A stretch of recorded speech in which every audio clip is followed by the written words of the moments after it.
for the National Weather Service to do their survey, but to me, with the video and the damage, it looked like an EF1 to EF2 tornado with winds of about 110 miles an hour. Looking at the structural and roof damage that took place with several destroyed buildings, right? So we'll keep an eye out on that. It was a very bad storm up there. Down here in the greater Roseville metropolitan area, we had some thunderstorms, but primarily just a little bit of gusty winds and very, very heavy rain for about 20 minutes on and off. But severe weather stayed north of the greater Roseville metropolitan area, right? We had an Ethereum, my man, that is a long time follower, right?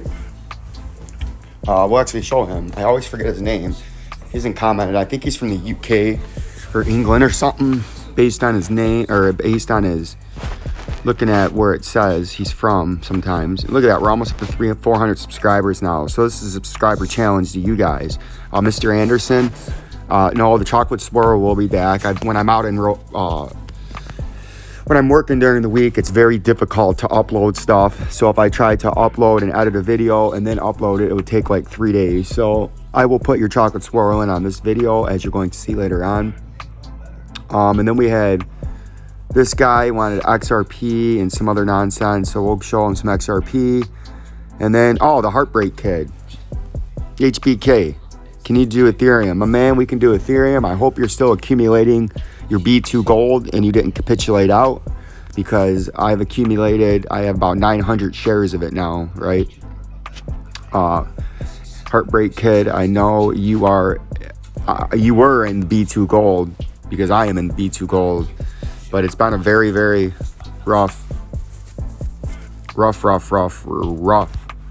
time in that market. But you can see I have not capitulated out. I have an average position of $4.38, down 10%, 380 shares on here of B2 gold, right? So I have not, and I have 300 and something shares on another site, and then $300 worth on another site. So I have a lot of shares in that. So we'll give you some Ethereum, and you know, VINCENZO'S, since Ethereum was at 3,900 and rising, has said Ethereum's going to come down in the short-term target to $1,069.69, right?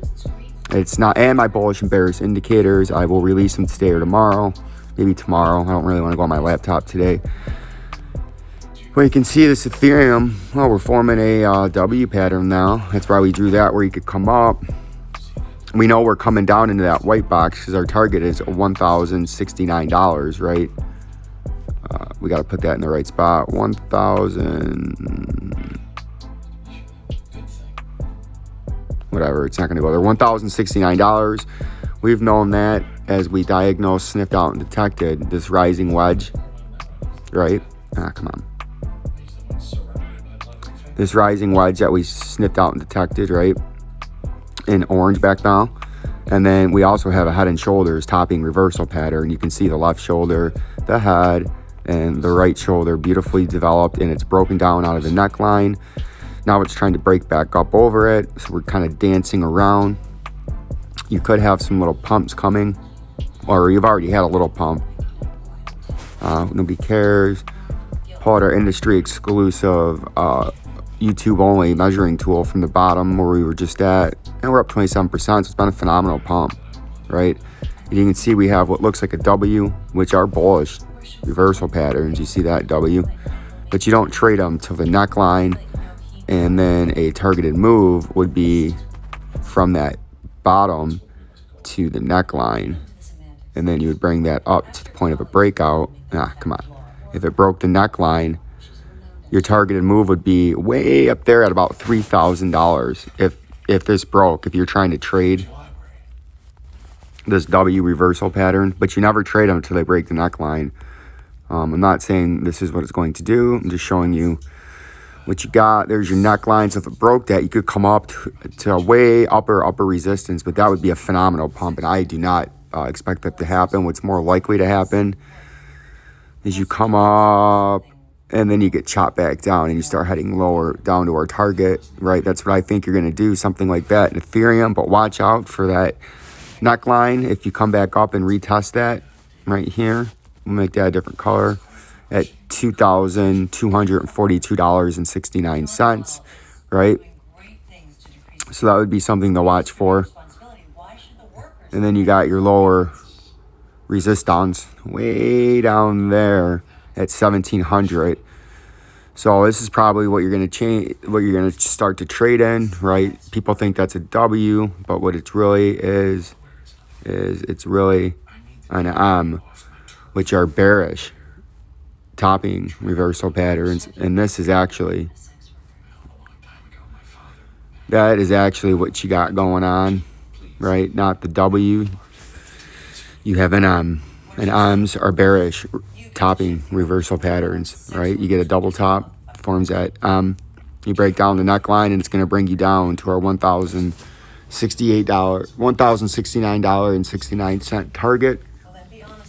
It's going to take a little while, but you're coming down there in the short term in Ethereum. We had some other nonsense for, I think, XLM. Let's get some of this noise out of the background. No. No. Right? Get some of that shit out of there. And if we zoom out, because like I always say, you got to zoom out to the farthest out time frames that make sense so you can know where you were coming from, so you can try to understand and forecast where you're going, right? Super simple and easy to trade this market. And that's how we diagnosed, sniffed out, and detected what was going on in this coin. And now we're in the last line of defense to get my shit together zone. And we're trying to bounce now, which you could bounce because you're breaking out of this falling wedge, which are traditionally they turn around eventually and have a nice pump back to the top of the wedge, which would be at 51 cents, right? So we're going to pay attention for that. But you have moving averages that are all down, short ones and long term. Well, the short ones are coming up and a little bearish or bullish. The long-term indicators are all trending down, which are going to act as overhead resistance when you come into here, which is bearish, right? Volume is bearish, right? Not good. None of it's good. But there could be a pump somewhere. We'll keep an eye out for this for you. If we zoom into the 3-hour time frame, you can see what we got going on here is we had a nice little volume pump. We had a nice little price action, right? See that? Right there, nice little price action in the pump. Now we're getting a nice consolidation with falling volume, which that can be bullish the way that's going. And then if you break up, this would be your breakout and your target. If you can break out of this consolidation in the 3-hour time frame after this pump right there, see that? Then you clone it, and then you turn it over there. And that's a bull pennant, right? See that? See how that works? Nice little bull pennant. And if that breaks up, you go from the bottom of the pole to the top of the pennant to the point of a breakout. And then if you break up, your target is right there at about 33 cents on the break up. On the breakdown, your target would be 18 cents. You got about a 57.5% chance of breaking up, right? So slightly higher of a chance to break up than to break down in a probability-based way. Quant, I don't want to go into that right now. It pumped, it had a nice pump, but it's going to roll over on itself again. XRP, I got questions on that, this fucking coin too, so we'll come over here for you guys. Let's delete that. No, we got to get that off, and then we can delete that, and delete that, and delete that. And that. And that. And that. That. Perfect. So, in the weekly, it's obviously bearish in the volume. Crashing, right? Industry exclusive drawing tool, right? Crashing volume. Obviously, the price is bearish. So we're going to zoom in, and it's super simple and easy ways to understand to trade this market. The price action is moved. Upper resistance now is at about 60 cents. It needs to go over there. Proper modulation. At about 60 cents, that's your overhead resistance, right? Moving averages are trending down. What you could do, is trade, probably most likely is you trade within this range for a while. So you pump up, then you come back down and ride this, and maybe come back up, and then you come back down and ride this. You're going to be doing probably something like this, unless you have a massive pump that gets you something crazy real quick where you pump, and then you just slowly bleed back down.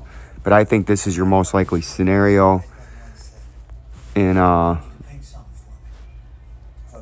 XRP for the next few months. That makes sense. I like that. I think that's where you're going, to the bottom of the get my shit together. But you can have a nice little pumps here. Like if you took this from here to get my shit together, top or upper zone, then I'm going to get rich underneath upper resistance. That's 20%, 22% pump, right? So I think that's what you're going to do in XRP. Talcoin, IOTA is all junk.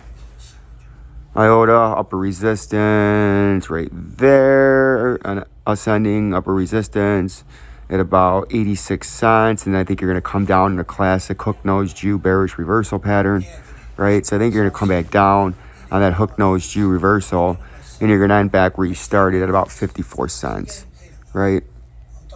The Shiba, easy call it, junk, going to the shitter, bottom of the shit house. Matic, we called this beautifully, and then now you got a nice bounce off the moving averages, and now you're coming into the two upper moving averages. You bounced off the 200, but you're probably going to get chopped down in these, and then you're going to come back over on itself, back down to 63 cents in Matic. Like, subscribe, and share. Peace and love. Peace and love. See, Phil, and you still don't get it, even though we're at now. You see, you still don't get it, do you, Phil? You just want to be the rock side bro, right? And I told you, I am not a financial advisor. No, nor do I play one on this own radio show. This is strictly education and entertainment only, Phil, or I'm going to have to bring a lawsuit.